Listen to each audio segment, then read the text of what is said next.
JB Telma, des actualités uniques, dynamiques et renversantes dans le journal TV.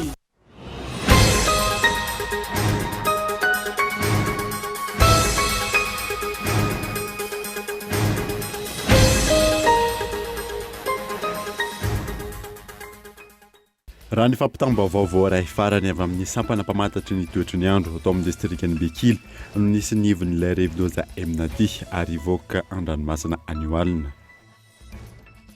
Taoreno fitsidiana teny amin'ny lapan'ny Mazoarivo omaly teny avoloha niona tamin'ny filoham-pirenena indray androany ireo solotenan'ny banky iraisam-pirenena vonina izy ireo anatsara sy anafaingana ny fiara-miasa.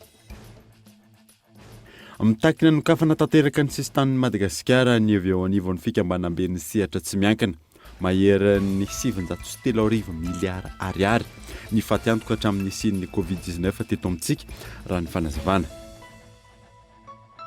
Mikatso ny tetika safametrahana toerana fanodinana fako eny Manandrina voaterina metraka toeram-panariana fako vojamaika ny komuna.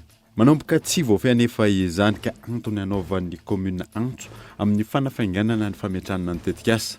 Ny tetikasa izay ambany fiadidin'ny ministera ny tontolo iainana. Maresaka iraisam-pirenena fanina ny rehetra amin'izao fotoana izao manoloana ny fanehoan-kevitry ny filoha Rosiana Vladimir Poutine mahakasika ny fanolanana eo amin'ny Russia sy Ukraine. Androany naneho ny fahavononany hanohy ny dinika ny tenany. Ny andinindreo arahanao afaka fotoana foy.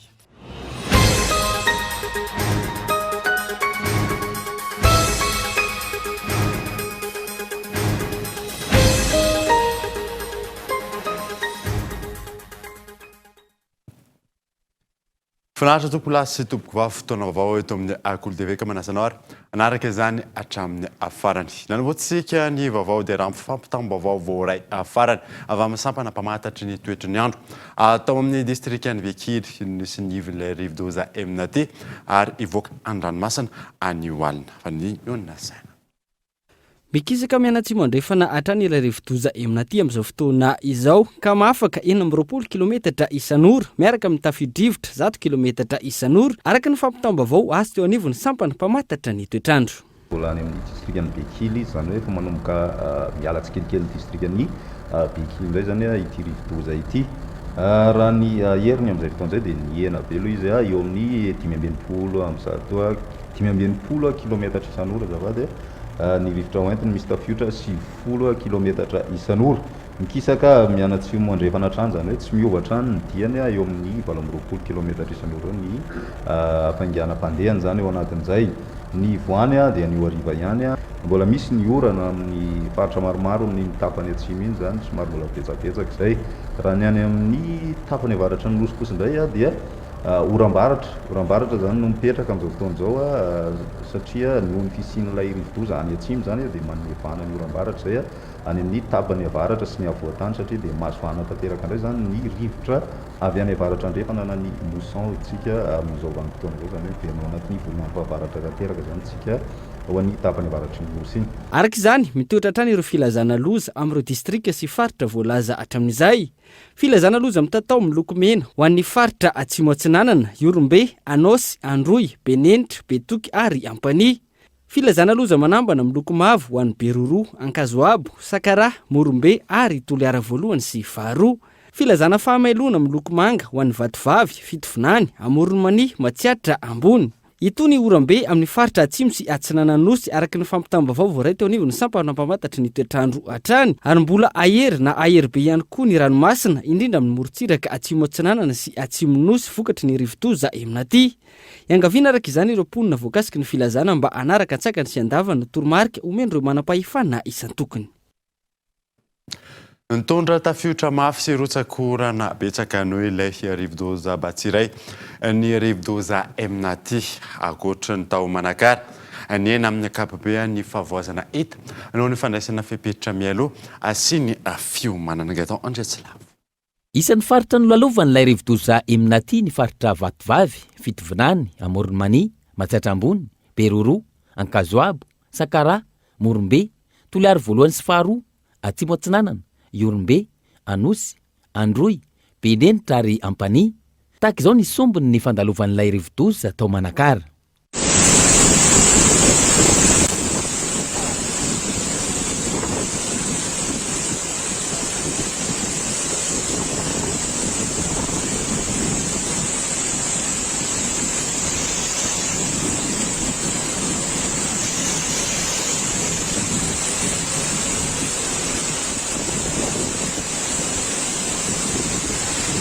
hatramin'ny atoandro teo no ny fiomanana mialoha sy ny fakana lesona tamin'ilay rivodoza batsiray tsy nisy nainana foy ho any mananjary ary efa afaka niverina amin'ny tranony ireo olona nafindra toerana mialoha. Efa tsisy ainana foy aloha zany zay aloha no kosta voalohany de azo lazaina hoe tsara fiomanana kokoa zany tamin'ity noho le tamin'ny batsiray zany hoe naka lesona zany ny rehetrarehetra de efa manomboka miverina any atokantrano ny olona voatery miala ny tokantrano ka tsy rava ny trano zay eky aloha fa ny ankoatran'izay mbola tsy manana donné satria vao manao laronde.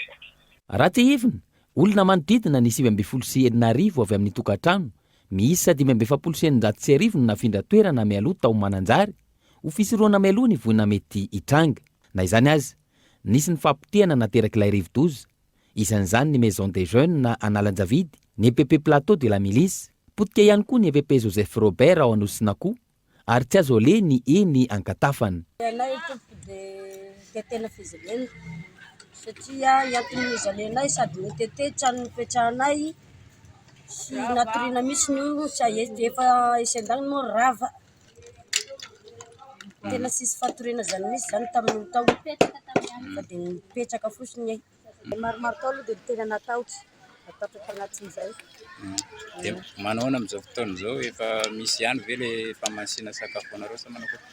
Misy ihany fa kely justa sakafo fosiny fa kapbe mbola tsy de misy ilo fotan'izay tena sisy torimaso misy lay satria tena nipoaka zany tafon'ny tranom-bakoka de mipetraka fosiny zany ay sisy torimaso de zao ay de teteziny na hoe afaka aby zany taolona anazy de agnaty rano ay mipetraka sisy trano elefanay zany de voatery miaritra agnatiny ao.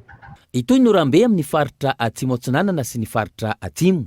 Araka izany ahina ny isin'ny fiakaran'ny rano amin'ireo faritra no lalovan'ilay rivodoza amin'aty rehetra indrindra ny ao amin'ny faritra Vatovavy sy Fitovinany, Matsiatrambony, Atsimo atsinanana ary ny faritra Atsimony Nosy. Ako ny fandalovan'ny rivodoza izay hatrany dia maheriny 240 sefatralina ireo olona voatery nafindra amin'ny site d'hébergement tamin'ny faritra fito izay nazahoana Antotanisa izay lalovan'ny rivodoza amin'aty araka n'izay navoakan'ny BNGRC. Tokantrano misy 574 sy iray alina atao amin'ny faritra Amorimany, Anosy, Atsimo, Atsinanana, Fitovinany, Matsiatrambony ary Vatovavy no voakasika izay famindrana izay. Isan'ny fampamosongadana ihany koa dia taorian'ny fitsidiana ateny amin'ny lapan'ny Mazarivo omaly teny avoloha niona tamin'ny filoham-pirenena indray androany ny solotenan'ny banky iraisam-pirenena. Vonina izy ireo anatsara sy anafaingana ny fiara-miasa fanadina.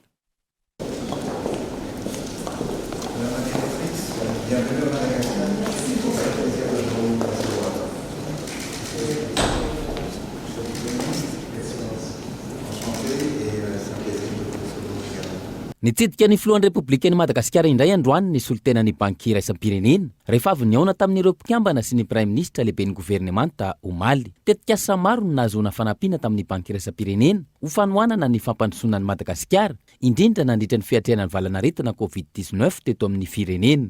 Vonina hatrany ny banky iraisam-pirenena anatsara sy anafaingana ny fiaraha-miasa eo amin'ny roa tonta ahafana mitondra fampandrosoana aingana amin'ny sehatra maro.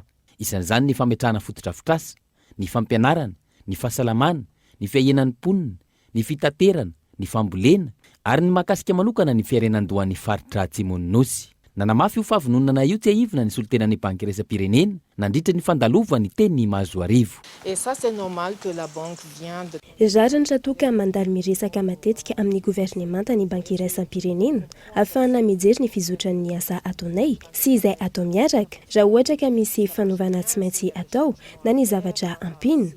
Araka izany, miresaka momba ny tetikasa izahay sy ny famatsian'ny banky iraisam-pirenena ary ny fomba iaraha-miasa. Fantatrareo fa manomana ny CPF na ny cadre de partenariat pays manaraka izahay. Antota taratasy mirakitra ny mahazava-dehibe ny fiaraha-miasa, ny fandrindrana sy ny karazany. Inoko ihany koa fa fahisy ny sehatry ny famatsiana. de collaboration et j'espère aussi au niveau de financement. Ankoatr'izay, no resana nandritra ny fionana ihany koa ireo mety ho lalam-piaraha-miasa ho amin'ny taona 2024 toy ny fanohanana ny ezaka ataon'ny fitondram-panjakana eo amin'ny lafi ny tontolo iainana sy ny fandrakofana ala indray any Madagasikara ary ny fanatanterahana ireo fifanarahana nandritra ny COP26. Isan'ny vampamisongadana ihany koa dia mitaky ny hanokafana tanteraka ny sistan'ny Madagasikara any avy eo anivo ny fikambanam-be ny sehatra tsy miankina maheran'ny 703 miliary ariary ny fatiantoka hatramin'ny isian'ny Covid-19 teto amintsika raha ny fanazavany miantarandriana. Very avokoa ny 700 sady ny iraisam-pirenena sy regional na ny trafika aérien international et régional teo anelanelan'ny taona 2024 ka hatramin'ny taona 2024. Mipapana ankoatra izay ny fatiantoka tao anatin'ny taona maro fa teo amin'ny sehatra ny fizantany na teo aza ny fampiroboroboana ny fizantany anatiny sy ny fanomezana fampiofanana ho fanohanana ireo mpisehatra.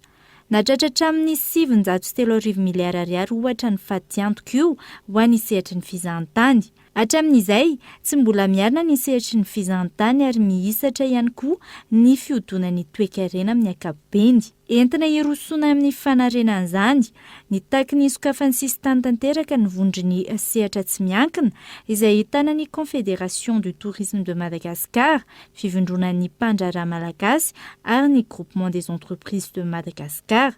Izy ireo izay mameno ny mandinany 700 ny ari-karena faobe avy amin'ny sehatry ny toe-karena. Comme vous le savez, depuis plusieurs mois, les frontières sont ouvertes avec un certain nombre de mesures. Volana maro izay nisokatra tamin'ny ampahany sistany fa saingina raha nafepetra maro izany. Isan'izany ny famerenana ny fahafahana manao sidina, ohatra amin'izany ny sidina ataon'ny Air France izay roa eo. Roa no afaka ataon'ny Air Austral, raha isan-kerinandro eo kosa ny sidina ataon'ny Air Madagascar. Raha ny lafin'ny fahasalamana kosa dia tsy maintsy manao test PCR mialohan'ny angana sy rehefa tonga ho an'ireo mpandeha amin'ny sidina iraisam-pirenena. Na eo aza araka izany ny sokafany tamin'ny ampahan'ny abakabaka Madagasikara. Betsaka loatra ny fepetra takina amin'ny mpandeha. Amin'izao anefa, nilaza ny Organisation Mondiale de la Santé sy ny Organisation Mondiale du Tourisme fa tsy dia tena ilaina intsony ireo fepetra ara-pahasalamana tena enjana ireo ho an'ny firenena rehetra manoloana ny riposte Covid, ary ilaina ho izy ireo amin'izao ny fanahenana amin'ny akapoben'ireo fepetra ireo. Ity fampitambavao ity izany dia mifanaraka amin'ireo nolazain'ny OMS ireo ary mangataka ny fanjakana mba hampitomboana ny fahafahana manao sidina sy analefahana ny fepetra ara-pahasalamana io. Izany hoe na misy aza ny fitiliana atao, tsy tokony hisy intsony ny test PCR arahana fihibohana. Tokony hampiarina ireo amin'ny serana mpiara-manidina rehetra. Et cela s'inscrit bien entendu pour tout le territoire national, donc tous les aéroports. Tsy ny sehatry ny fizantany ihany araka izany no voakasiky ny fikatona ampahany betsaka amin'ny sistany izao fa saika ny toe-karena amin'ny ankapobeny. Nos objectifs sont déjà de pouvoir ouvrir. Tanjonay aloha dia ny hoe hisokafan'ny sistany rehetra ho an'ny sehatra rehetra mihitsy. Azo tombony amin'izany avokoa ny mpisehatra ara-barotra, indostria, ny famokarana sy ny maro hafa mba ahafahana manarina ny toe-karena. Araka ny fantatsika dia nosy Madagasikara, izany hoe miankina betsaka amin'ny fitaterana amin'ny alalan'ny sidina ny fiodonan'ny toe-karena izay. Misy amin'ireo mpandeha no mpizahan-tany, misy ireo mivezivezy noho ny asa atao sy ny maro hafa. Ou le contraire, des Malgaches ou des Européens ou autres qui habitent à l'étranger et qui font des allers-retours sur Madagascar. Amin'ny alalan'izay ihany koa, raha ny fanazavana no lalana ahafahana manafaingana ny fanarenana ny toe-karena io noho ny crise nateraka ny Covid-19. Donc concernant le secteur tourisme, nous sommes encore le secteur qui est le plus touché et on le sera encore. Isan'ny tena voakasiky ny Covid-19 indrindra ny sehatry ny fizahan-tany, ary mbola ho voakasika foana izahay ny taona 2024 na hatramin'ny fiandohan'ny taona 2024. Raha miatra nefa ny fisokafan'ny sistany tanteraka sy ny fanalefahana fepetra io, dia antenainay fa mirosy ny fanarenana ity sehatra ity. Raha tsy miova nefa ny fepetra ampiarina amin'izao, dia heritreretinay fa hisy hatramin'ny 570 isanjato ny fatiantoka. Raha toka mivaly anefa io fitakiana io, dia heritreretinay fa afaka 3 volana dia hahatratra ny 300 isanjato ny mpizahan'ny tonga ny taona 2024 ny mpizahan-tany ho tonga. De tourisme traditionnel et pourquoi pas arriver à 20 ou 30% de ce qu'on faisait en 2019. Roapolo isanjato ny trafika international sy régional ihany sy ara-tsahivina no niverina tamin'ny alalan'ny sokafan'ny sistany Madagasikara tamin'ny ampahany hatramin'ny 13 ny volana oktobra 2024 raha oharina ny fifamezivezena tamin'ny tany ivelany ny taona 2024. tontolon'ny fividianana kosa indray dia ny fanavaozana tanteraka ny elisym-pividianana izay atomboka amin'ity taona ity na asa lehibe hosan'ny seny voalohany ankoatran'io dia miandro ny pitsopitsony araky ny lalàna ny fandraisana anjarany diaspora amin'ny fividianana ho ny filoha-lefitry ny seny Henri Florian.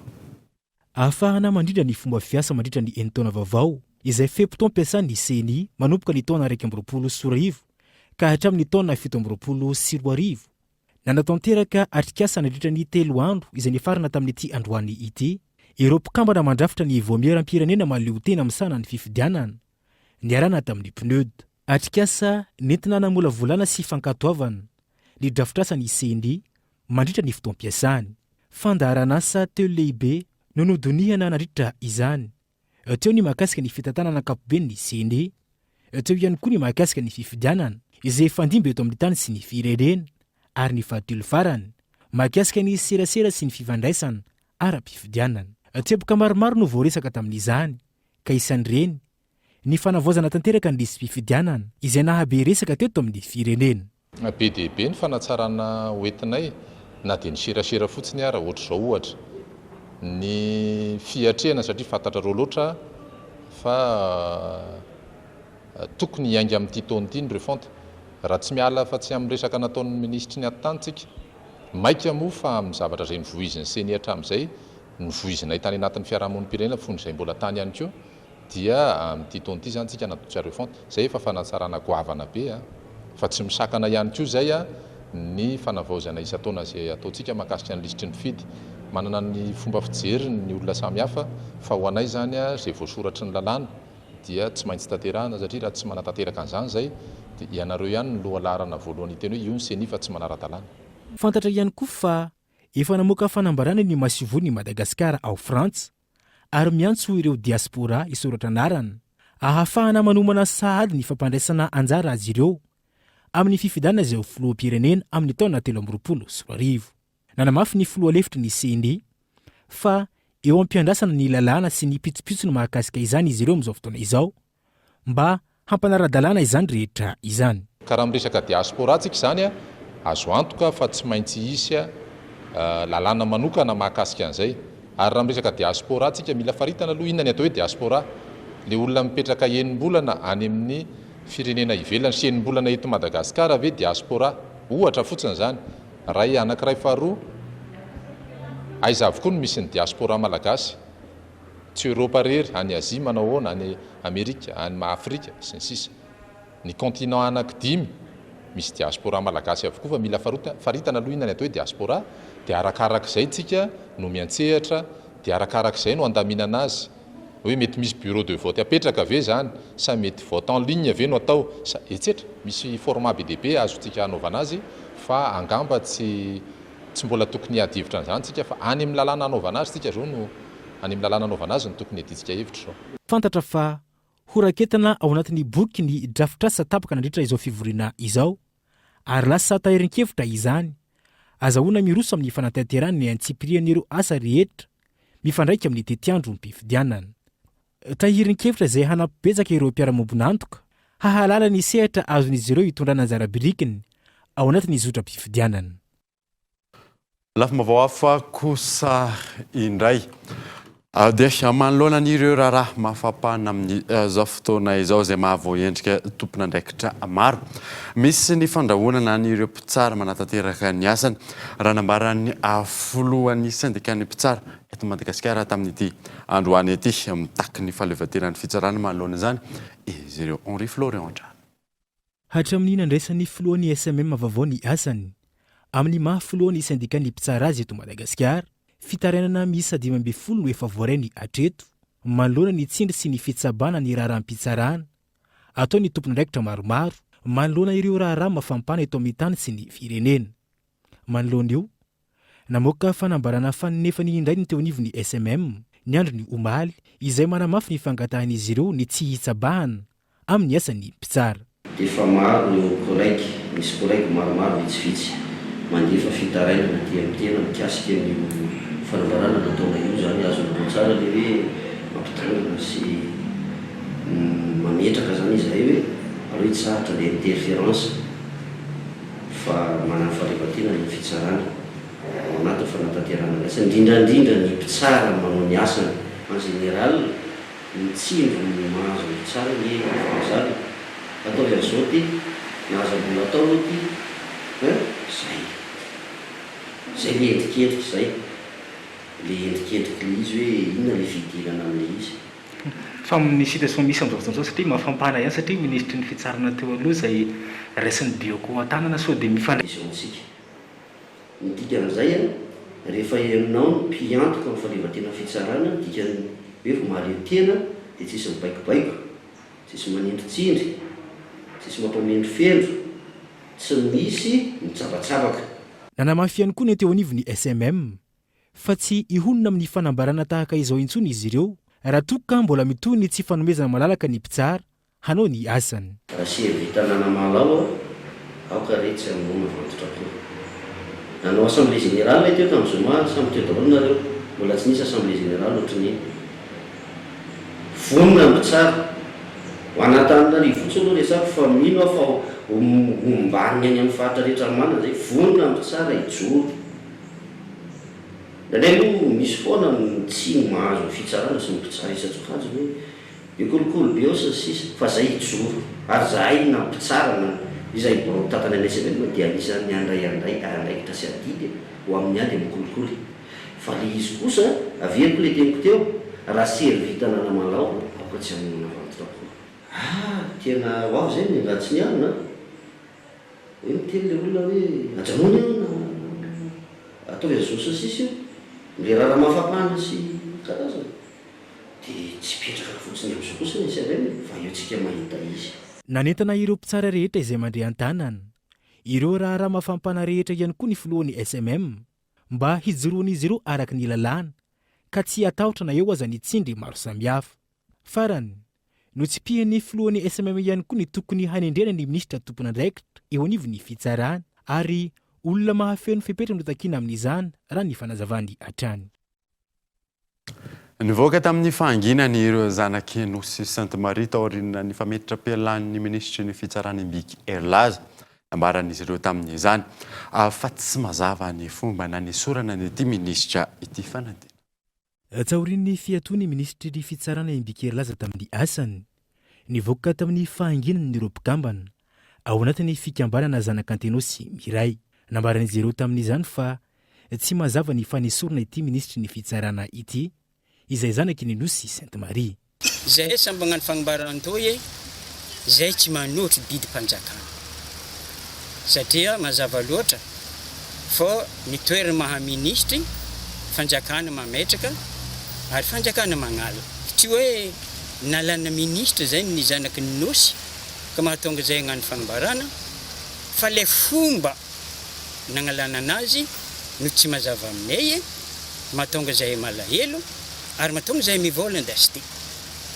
satria hatreto malohany araky ny farignesanay anazy zay to lavitra resaka Facebook no andioany le resaka natonga anazy voatery hiala amin'ny toerana mahaministra anazy ary ny raha tegna mahagaga sy mampalahelo anay dia tsy vitany hoe efa niala koa ny olie fa ity fagninjehana amin'ny fomba rehetra izay hitanay fa miendrika karazana fagnalambaraka mihitsy no tegna mampalahelo anay satria izy zanakanay izy hajanay izy voninahitra anay miendrika fanalambaraka ny zava-misy ho ny zanak'Antenosy ireto raha ny fanazavana hatrany mandra-piboaha ny bidy fitsarana na fanapahan-kevitra eo an-tregna fitsarana dia tegna malahelo zahay satria resaka Facebook ary fahafantarana anazy ato no nahatonga ny fametrahampialany ary ny fametrahampialany zany nekeny lehiben'ny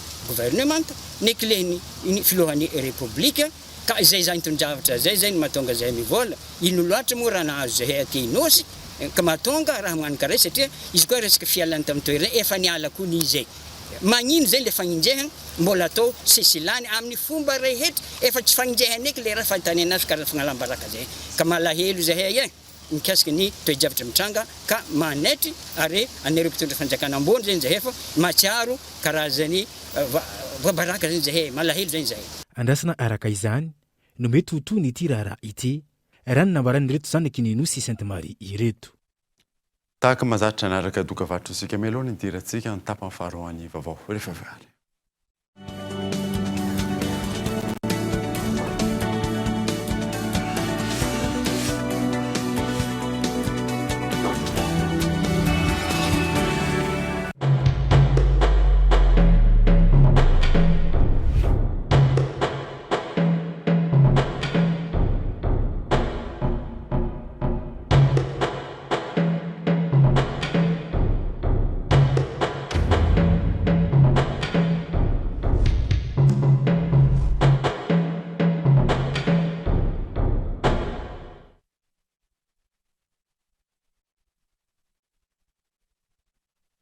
Le CNAM Madagascar vous offre une possibilité d'acquérir un diplôme international qui vous ouvre les portes dans le monde.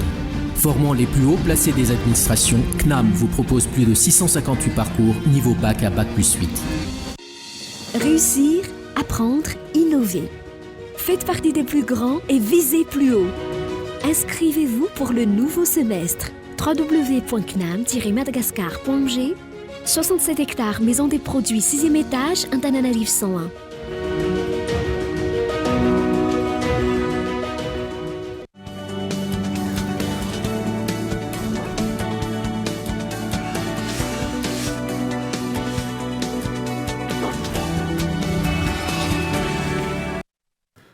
Veneto amin'ny fampahalalam-baovao isika dia anatanteraka conférence de formation culture entrepreneuriale et développement personnel indrany Alcure Madagasikara ka manentana ireo maniry ambivoatra ny fiainana sy ambivoatra ny asa sahanina ary indrindra anatsara ny fitantanana orinasa fanampanazavana. Fifaliana lehibe ho indray no manentana anareo rehetra manaraka an'izao fampahalalam-baovao izao fa anatanteraka conférence de formation culture entrepreneuriale et développement personnel indray ny Alcure Madagasikara izay atao ity fanofanana ity mba anofanana anao ho tonga mpandraharaha matianina. Afehezanao anreto zava-dehibe telo ireto no tanjony ity fanofanana ity ary tombotsoa anao zay andray anjara. Voalohany dia ahatonga anao afehy tsara ny atao hoe secret de développement personnel. Misy tsiambaratelo, misy fepetra takiny ny fampivoarana ny fiainana maha-olombelona sy ny maizy anao manontolo. Tsy maintsy ny maizy anao manontolo aloha no mandroso vao afaka hitondra fampandrosoana eo amin'ny orinasa zay natsanganao ianao na eo amin'ny orinasa izay tantananao ianao. Ny faharoa dia anomezana anao ny traikefa rehetra, ny tsara fantatra rehetra mba ahitanao fomba tsaratsara hatrany hitantananao ny orinasanao ary azahoanao mampandroso an'izany. Azadiny fa ny tsiambaratelo ny fandrosoana dia ny fahatsarany ny fitantanana. Tsy mitombona ary tsy ho tratra ny tanjony ny fandrosoana raha ratsy ny fitantanana eo amin'ny organisation anankiray na eo amin'ny orinasa anankiray na eo amin'ny firenena anankiray aza. Ny fahatelo dia ahatonga anao ahazo ny paikady azo antoka, ny tsiambaratelo azo antoka sy mahomby ahafahanao manatratra ny tanjonao, manatratra ny manatanteraka ny projet anao, manatanteraka ny nofonofonao teo amin'ny fiainanao. Normalement ny olona tsirairay avy dia tokony anatanjona, tokony anana projet, tokony anana vision anankiray izay tena faratampony tiany hitranga eo amin'ny fiainana. Raha toka manatanjona ianao, manana faniriana efa ela ianao, tsy hitanao ny fomba nanatanterana azy, manasanao aho andray anjara amin'ity fanofanana ity. Ary ny faefatra farany dia nomezana toromarika arakasa ho anao zay mba manampaniriana ho tonga mpandraharaha nefa tsy fantatrao hoe inona moa ny mety aminao, inona no azonao atao. Hatraizany mety ho fahafahanao manao zavatra fa mety misy blocage betsaka be ao an-tsainao ao zay manakana anao tsy ahafahanao mandroso amin'ny tanjona tianao kendreny.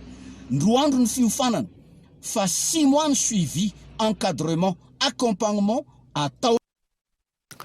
Lafim-baovao hafa kosa indray dia mifamafona raharaha mahakasika ny fandrodanana trano iray tetsy Ampandrinomby nandanina nanamafy fa tsy ara-dalàna ny fanaovana izany omaly ary tsy mitombina ny hoe any météo ny tany. Nankilany ny commune Antananarivo renivohitra nanamafy fa manaraka ny dingana rehetra ny fandrodanana. Ny safidiny tsy haneo hevitra kosa ny tale général ny météo miantarandriana io. Taoriny fandrodanana ny trano iray etsy Ampandrinomby, teboka maro no nazavainy milaza ho tompon'ny fanorenana natao araka ny valandresaka nataony tamin'ny mpanao gazety androany. Ho azy tsy manara-dalàna ny fandrodanana natao io, tsy mitombina ihany koa izy ny filazana fa ny ministera ny famantarana ny toetrandro ny tany. Tranoko io fa marafozako any pety dia apipetrahako ao izy rehefa mandalo eto Antananarivo. Le fandrodanana amiko de tsy ara-dalàna satria fandrodanana zany dia amin'ny alalan'ny didy pitsarano raikitra definitiva ary grosse no anarany. Fa io zany arrêté ny commune no naseho ary tsy nampahafantarana ny fisian'io raha tsy ny andro ny fandrodanana omaly. Nanao trano efa faefatra n'io trano nataoko ato anatin'le clôture namboariko io narodan'io trano faefatra tsy nisy teny na ray aza miainga avy ao météo tamin'ny nanamboarako ny trano telo voalohany. Ny antony tsy napisy an'le izy de satria tsy any météo tsony lay tany manomboka amin'ny fotoana ilazany ministra ny transport fa ekeny ny désaffectation an'ilay tany. Fa ity anankiray farany ity no mahagaga hoe nasiny n'ilay réaction.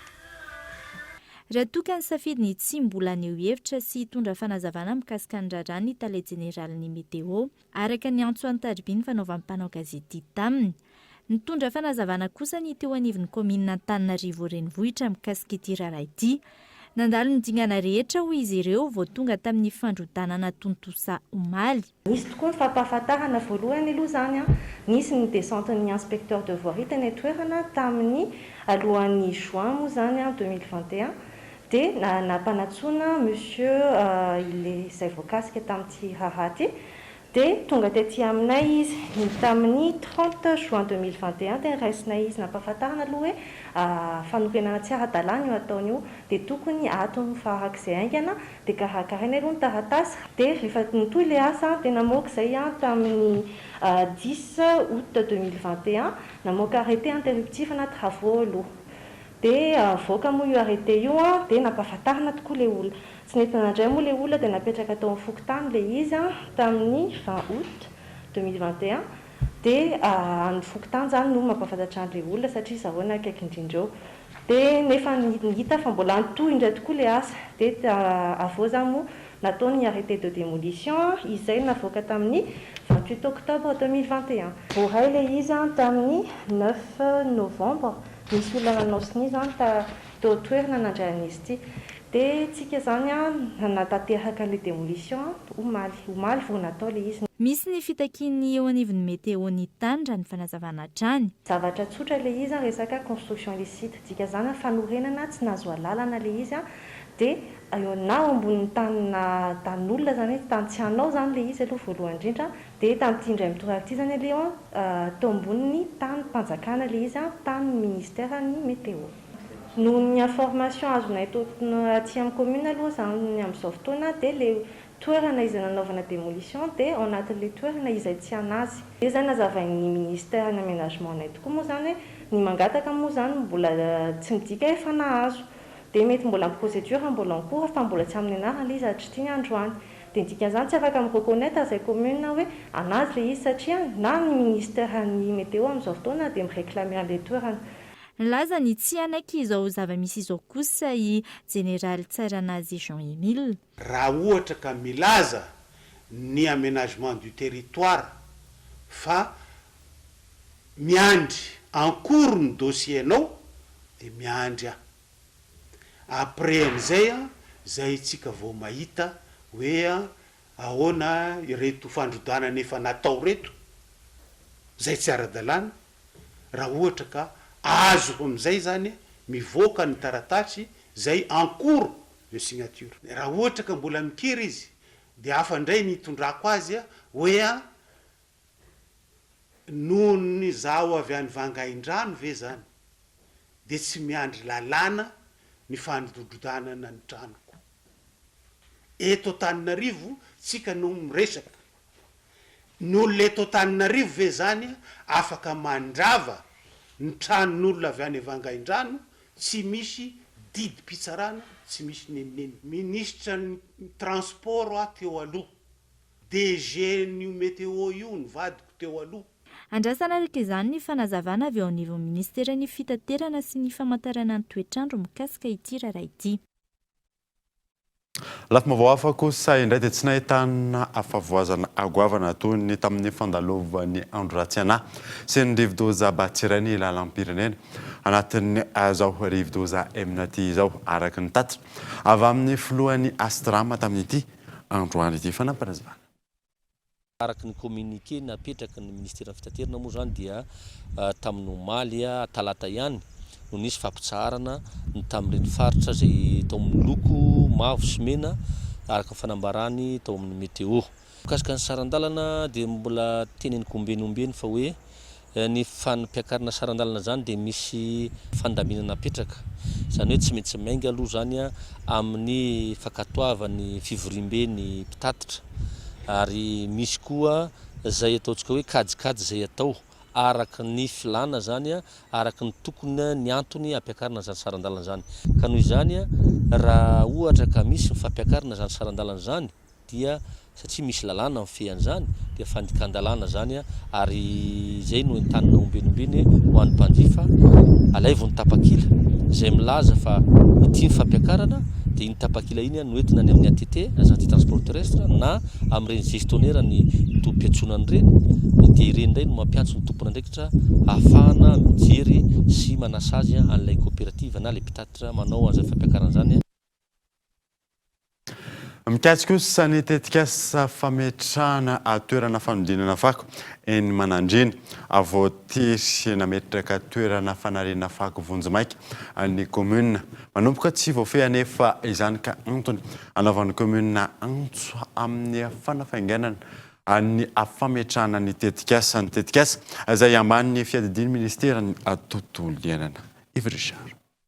Taorian'ny fandraisan'ny ministera ny tontolo iainana ny tanana ny fametrahana toeram-panavahana sy fanodinana fako ho anilana Avaradranobe eny Manandrina ny taona 2024 tsy nahita mpivoarana ny fanatontosana ny tetikasa hatreto mijana amin'ny famefena ny tamboho manodidina izany araka ny fanadiadina natao. Maro ny fiantraikany fantarany ny fanatontosana ny tetikasa amin'ny lafiny fitantanana ny fako eny an-toerana hoy ny ben'ny tanàna.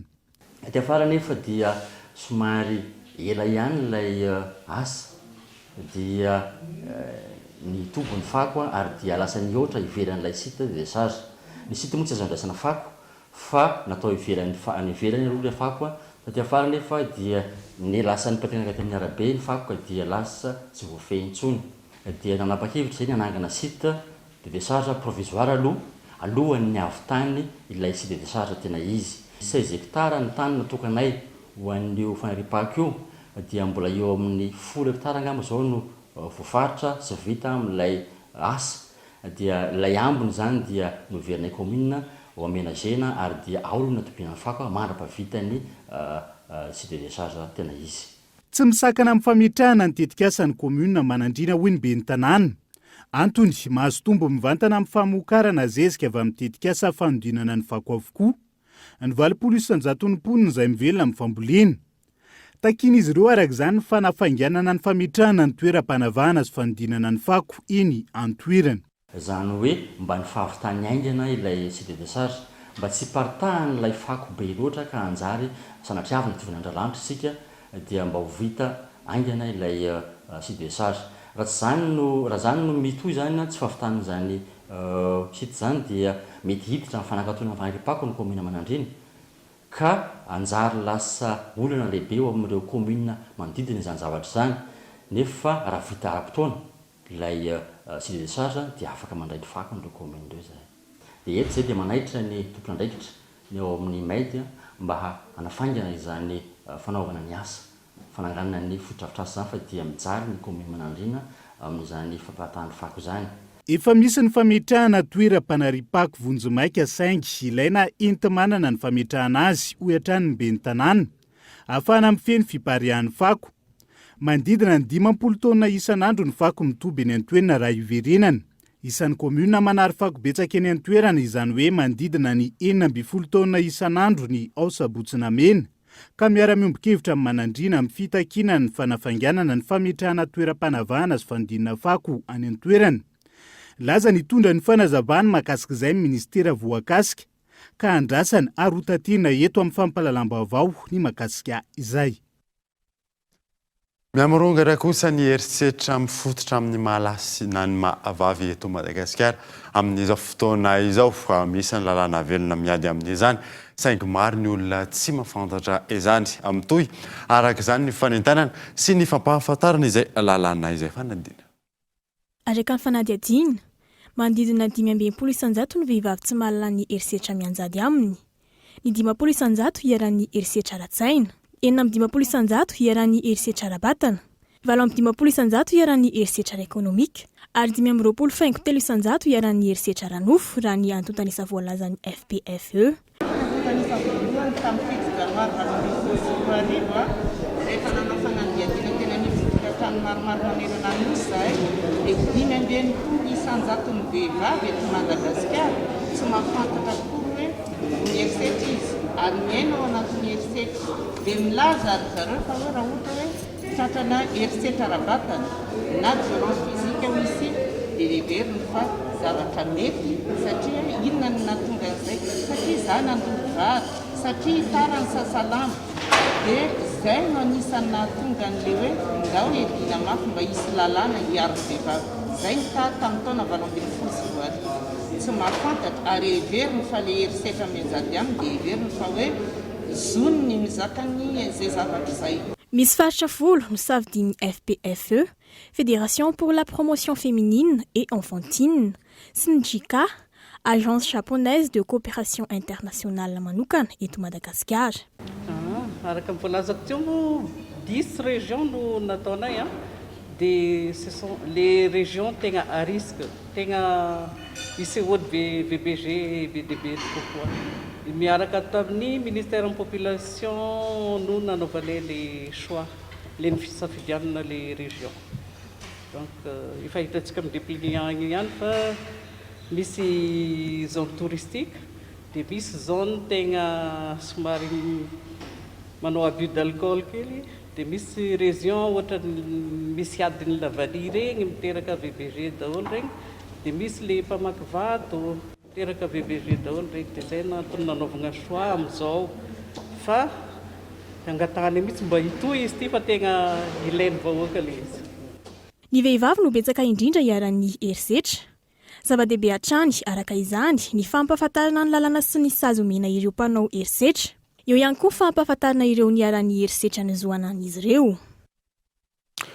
Vaovao any faritra kosa indray dia nitrangana disadisa-piarahamonina ato amin'ny komuna Avilany Karena Antsirabe mahakasika orinasa fanapoahana apokatsaka iray ao an-toerana izany. Misy amin'ireo olona no mitaraina aka mitakiny hanafaonana izay orinasa izay Kolo TV Antsirabe. Anisan'ny teraka resabe teny anivon'ny tambajotra serasera Facebook sy teto Antsirabe renivohitra ny mahakasika disadisa-piarahamonina iray teto amin'ny komuna Avilany Karena Antsirabe. Disadisa mahakasika na orinasa kely iray fanapoahana apokatsaka ty atoerana. Ity raim-pianakaviana ity izay mpanapoka-apokatsaka no asany ary efa 20 taona mahery izay no nanaovany ity asa ity ho asa fivelomana. Ankehitriny anefa dia niteraka disadisa eo anivon'ny fiarahamonina misy azy izany fanapoahana apokatsaka izany. Efa nisy ny fanatsarana izay natao mahakasika ny fotodrafitrasa mba hifehezana ny fipoahana mafy saingy mbola nitoy hatrany ny fampijarana. Tafitohina ihany moa nefa ny tena olombelona ihany dia misaina satria heritaona izay tsy arama nanomboka oktobra tamin'ny heritaona dia oktobra teo izay vao nahavita ny taratasy rehetra fa tonga tany amin'ny tribonaly ara moa izany nefa ran'ilay resaka teo satria izay manokatra foana dia izy miezaka manakatona foana le taratasy zay mahafantatra hoe ilaina ny taratasy ary tokony anakery le taratasy fambotry zareo zany ny taratasy tsisy dikany mihitsy satria mameno commune mezaka zareo manongotra le fahazoandalana foana zany miangavy anay zany amin'izay tokony andraikitra mahefa zany mba tsy hanafoana n'ity fitadiavana ity satria olona marefo daholo ny velomin'ity orinasa kely ity akoatra anay. Ankilany kosa ireo olona tsy mankasitraka ny fanampoana dia efa nitondra fitarainana teny anivon'ireo ambaratonga mpahefana mahefa aty an-toerana. Tsy misy kena ny fanampoahany an'io fidiram-bola ao aminy fa any amin'ny tany malalaka izy ny tokony hanapoaka azy fa tsy eto. Fa any amin'ny tany mba malalaka fa tsy eto ambodi-trano ohatr'izao. Fa raha ohatra antsika miresaka zao tonga tahitrahako ohatran'izay le izy. Efa nandalo borano fokotany anay nandalo tao amin'ny amera anay dia ireo olona efa nandalo conseiller anay efa tsy ndrara indreo ranareo mihitsy ilay fizarana anay. Fipoahany teny zakako mihitsy ilay fipoahany. Avy mipoaka io tonga dia tonga dia nitaitany be zareo ny tengo dia tonga dia taita mitsambotra be ilay foko tena tsy mahazaka ahako. Efa maro ireo dingana natao iny be ny tanàna mahakasika ity raharaha ity. Mariana tona fa efa nisy dingana natao tany amin'ny délégation ministère-pony eto Antsirabe faharoa. Misy dingana natao tany anivon'ny distrika fa ampahafantarana an'izay ary nisy délégation niara-nitsirika an'ilay zavatra vita teo ary samy nanaiky fa ao tanteraka lesa fepetra andraisina. Sosokevitra moa narosonay hoe alao mba le tapakandro maraina fanarahanareo any anaty taratasy ihany no atao mba ahafahany amin'ny roa satria olona fitadiavam-bola tsy afaka ny hijanona tonga dia hijanona izy fa ny hevitra ny Ramatoa Matilda moa dia hoe tsy mety fa hoe tsy maintsy miala teo. Mipetraka amin'ny fanontaniana manoloana ny disadisa-piarahamonina tahaka izao. Nakaiza ilay fihavanana napetraka ny taolo teo amintsika samy malagasy. No vanim-taona ny fanesy ve ka tsy vita amin'ny fifampiresahana eo amin'ny samy mpiray vodi-rindrina intsony ka voatery mampiakatra ny raharaha eny anivon'ireo ambaratonga mpahefana mahefa. Nakaiza ihany koa ilay fifandeferana eo amin'ny samy mpiarahamonina.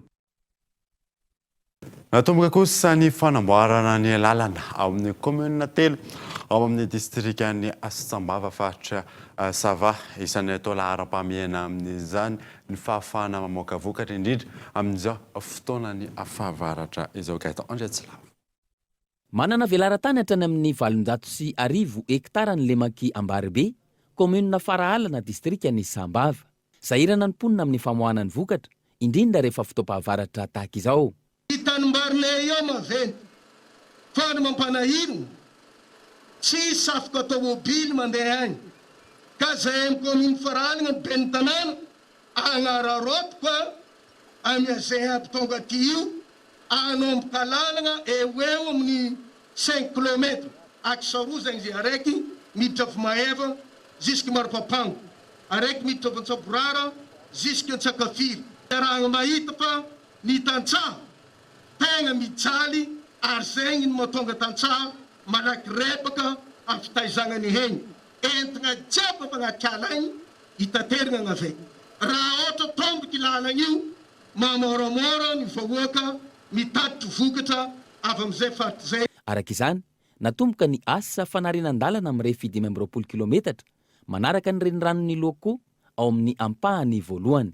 Axe locaux zany no anomboantsika azy zany hoe ny lalana mampitohy ny Farahalana sy Marojala dia hiditra izy io mahazo ny commune Morafeno marobe moa ny sefasefaka lalana zay misy aty amin'ny loko ambany aty zay hitantsika commune telo eo dia i Farahalana dia i Marojala avy koa Morafeno zany dia ireo zany iezantsika ho atao daholo zany ny lalana mampitohy ireo commune ireo. Vonina ny anome tanana ireo mpandaharaha sy ny zanakam-pelezana amin'ny famadinina solika anampiny avy amin'ny faritra. Nanamafy ny solombavambahoaka fa na tsy misehatra eo amin'ny fanamboaran-dalana aza ny asa iandraikentan'izy ireo, efa misy ny teti-bola manokana anaovana asa fampandrosoana. Ny hitondra ny anjara borikinay amin'ny fanampiana amin'ity fanamboaran-dalana ity. Miaraka nanaiky zay kaitandray misy tondra bisibisiky teo zay ny rano koragninay io. Tsy amin'ny lokoty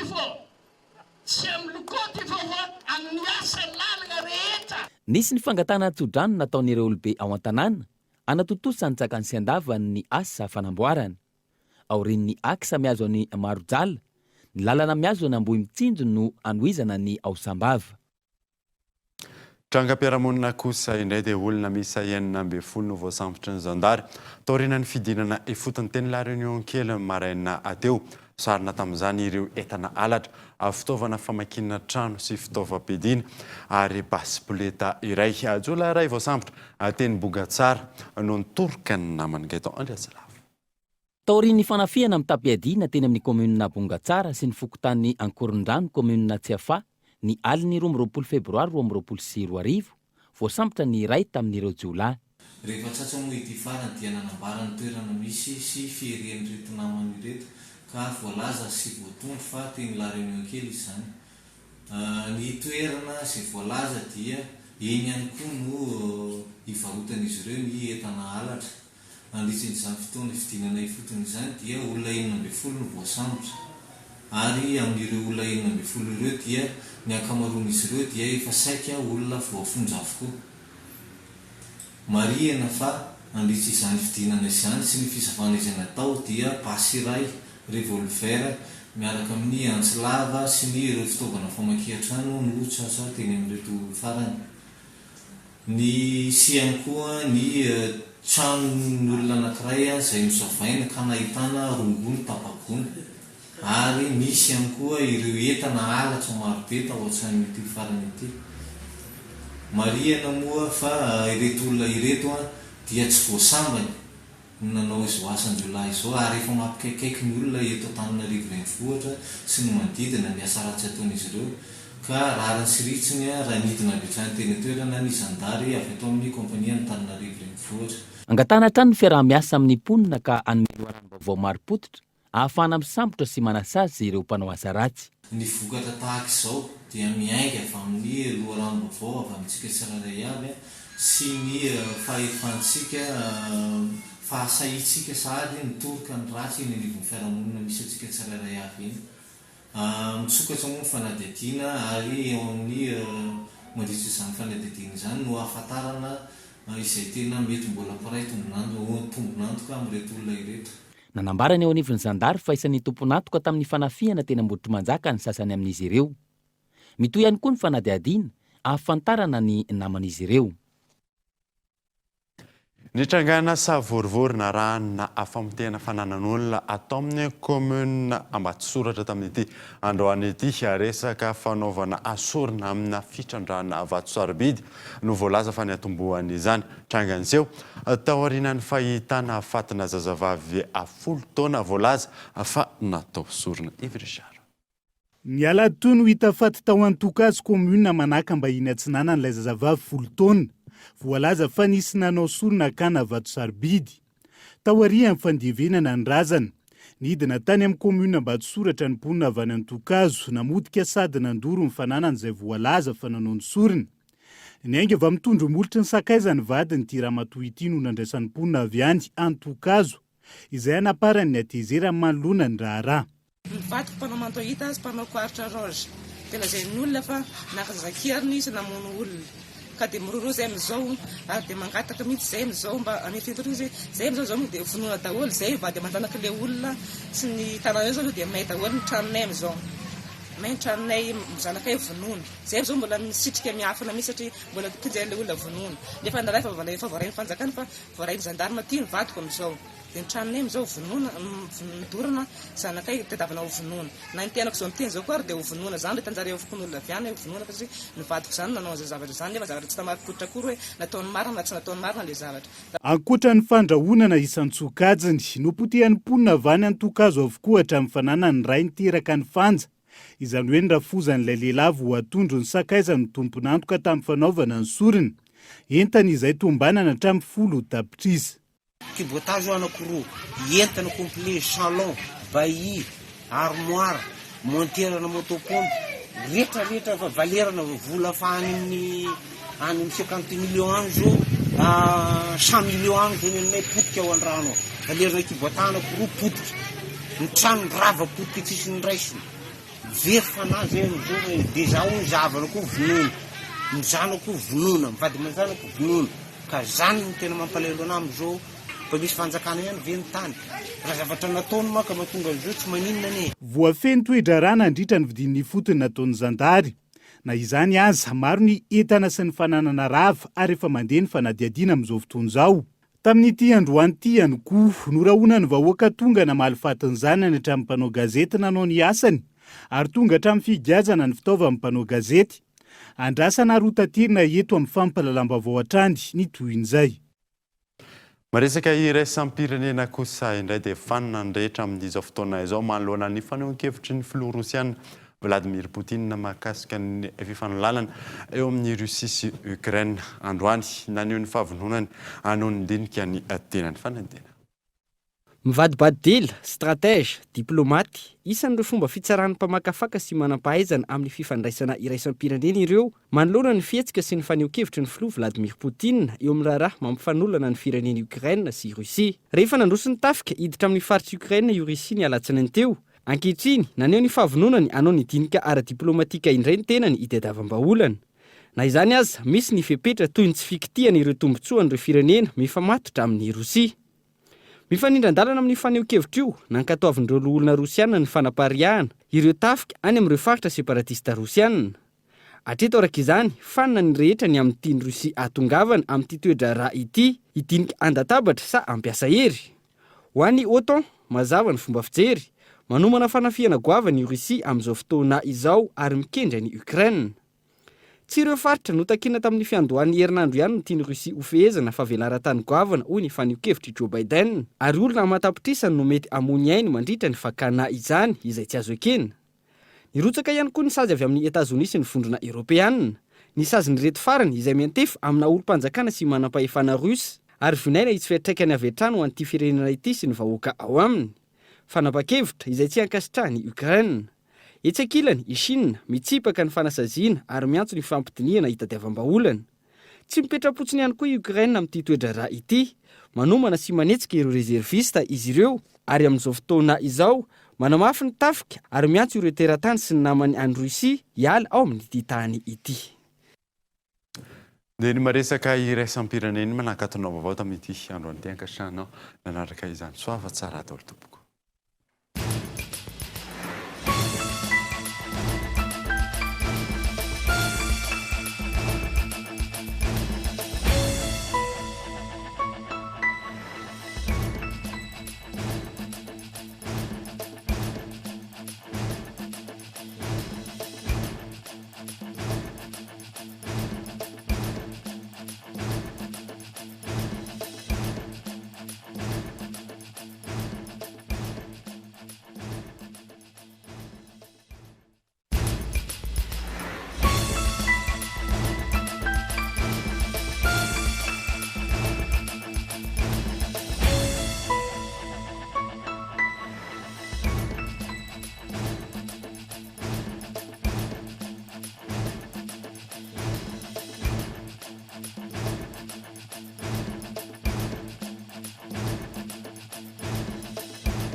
Belma, des actualités uniques, dynamiques et renversantes dans le journal TV.